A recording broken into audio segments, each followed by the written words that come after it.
आजकल हम देख रहे हैं कि भारत के उत्तर भारतीय राज्यों में खासकर बिहार यूपी की बात करें तो यहाँ के लोग दक्षिण के राज्य केरला महाराष्ट्र तमिलनाडु में काम करने जाते हैं। का नौटंकी चल रहा है देश में। वहीं जो बेंगलोर जाना है तो कन्नड़ सीख लो, मुंबई जाना है तो मराठी सीख लो, कश्मीर जाना है तो कलमा सीख लो।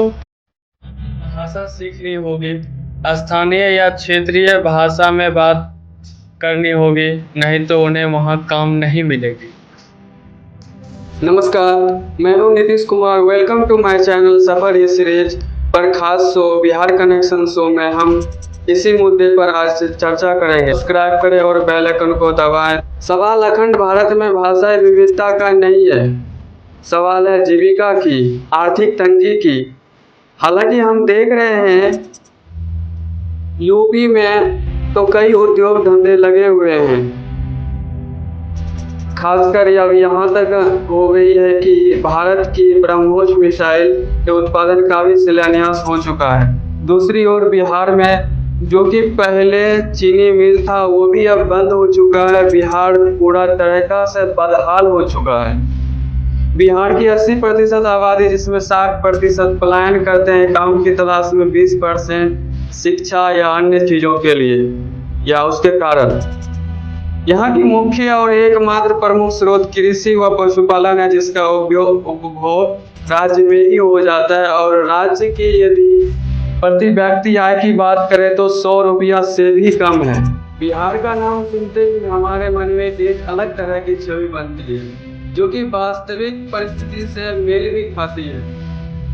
अस्पताल लोग आते हैं इलाज कराने और चूहे काटने के कारण और बीमार पड़ जाते हैं। शिक्षा व्यवस्था 3 साल की डिग्री 2 साल में मिलती है। बाढ़ सुखाड़ की स्थिति ऐसी है कि हम अभी वैदिक युग में ही जी रहे हैं। हाँ, बात करते हैं भाषा की। यदि हम अंग्रेजी विदेशी भाषा सीख सकते हैं तो जन्मभूमि की पड़ोसी राज्य की कन्नड़ तेलुगु भाषा भी हम सीख सकते हैं। इसमें क्या है, इसमें तो हमारी भाषाई समृद्धि और बढ़ेगी। हमें 3-4 भाषाएं अपने क्षेत्र की अंगिका, मैथिली, भोजपुरी के साथ ही हिंदी, अंग्रेजी और कन्नड़ तेलुगु भाषाएं भी जैसी आएगी। इससे मुझे लगता है कि भाषाई समृद्धि हमें सांस्कृतिक, राजनीतिक और आर्थिक रूप से भी मजबूत समृद्ध बनाएगी और यह अखंड भारत के निर्माण में अहम भूमिका निभाएगी।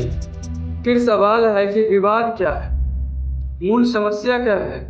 मूल समस्या भाषा की नहीं, समस्या यह है कि हम दक्षिण के राज्य पर आश्रित हैं। कुत्ते की तरह दिल्ली, बेंगलुरु, गुजरात की दर-दर ठोकरें खाते हैं, चाहे वह काम रोजगार के लिए हो या शिक्षा के लिए, चाहे वह अस्पताल स्वास्थ्य सुविधा के लिए हो या सांस्कृतिक समृद्धि के लिए।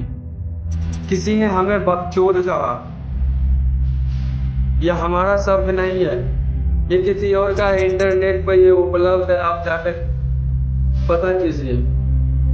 हालांकि आप अभी इंटरनेट की दुनिया में पता ही होगा ये प्रसिद्ध कॉमेडियन का शब्द है। हमें ऐसा क्यों कहा गया? सवाल ये है, हमें फेल्ड स्टेट कहा गया है।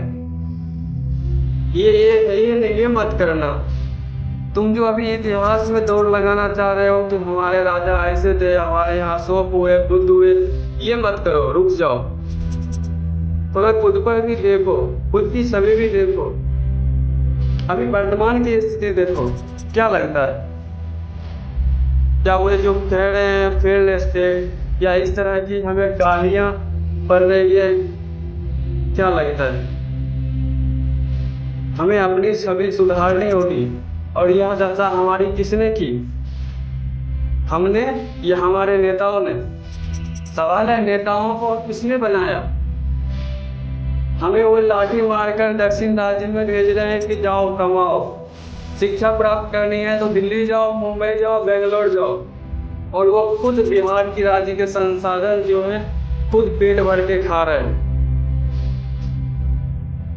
और उससे भी पेट नहीं भर रहा, तब वे पड़ोसी अपने बेटे को फिर से गद्दी पर बैठाने जा रहे हैं। ऐसा कब तक चलेगा? हमें ये सोचना होगा, हमें बदलाव लानी होगी। हम दूसरे राज्य में काम कर उसे विकसित कर रहे हैं और अपने राज्य को गड्ढे में छोड़ रहे हैं। क्योंकि हमें घर के पास ही काम नहीं मांगा,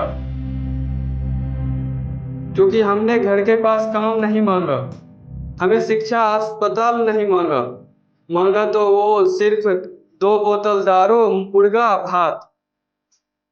कड़वा है पर सच यही है कि ये तीनों चीजें हमारे राजनेता अपने पालतू कुत्ते को खिलाते हैं और वोट के समय हमें ये खिलाते हैं।